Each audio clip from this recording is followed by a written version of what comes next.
അലി അക്ബർ സംവിധാനം ചെയ്ത് രഞ്ജിത്തേട്ടൻ പ്രൊഡ്യൂസ് ചെയ്ത് മുഖമുദ്ര എന്ന പേരിൽ തിലകൻ ഡബിൾ റോളിൽ അഭിനയിച്ചൊരു സിനിമയാണ് കള്ളനും പോലീസും. തിലകൻ ചേട്ടൻ ആകെ ഒരേ ഒരു സിനിമയിൽ ഇരട്ട വേഷങ്ങളിൽ വന്നിട്ടുള്ളൂ. അത് ഇപ്പോൾ പറഞ്ഞ പോലെ 35 വർഷം എന്ന് പറയുമ്പോൾ അതിൻ്റെ പുറകിലേക്ക് 35 വർഷം പുറകിലേക്ക് നമുക്ക് പോവാം. അതെ, അന്നാണ് അങ്ങനെയാണ് എൻ്റെ സിനിമയിലേക്കുള്ള എൻട്രി. അത് കഥ എന്നുള്ള നിലയ്ക്കാണ്. അതിനകത്ത് ഞാനൊരു പ്രധാന വേഷം അഭിനയിക്കുകയും ചെയ്തിട്ടുണ്ട്, മുഖമുദ്ര.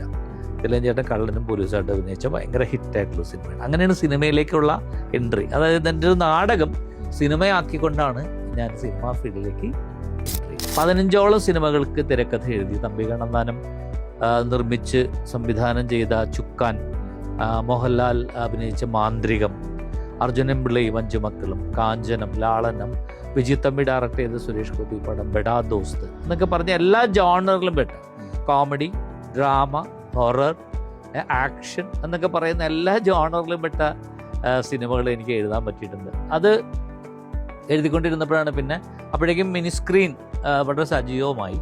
പിന്നെ മിനി സ്ക്രീനിലേക്ക് വന്നു. സിനിമയും മിനി സ്ക്രീനും ഒരേ സമയത്ത്, മിമിക്രിക്കാരൊക്കെ പറയുന്ന പോലെ ഒരേ സമയത്ത് ഞാൻ 5 മെഗാ സീരിയൽ ഒരുമിച്ച് എഴുതിയ ഒരാളാണ്. അതായത് ഏഷ്യാനെറ്റ്, സൂര്യ, കൈരളി, ദൂരദർശൻ ഇവിടെയൊക്കെ ഒരേ സമയത്ത് ടെലികാസ്റ്റ് ചെയ്യുന്ന 5 സീരിയൽ, അതും 5 സൂപ്പർ ഹിറ്റ് സീരിയൽ ഞാൻ എഴുതി.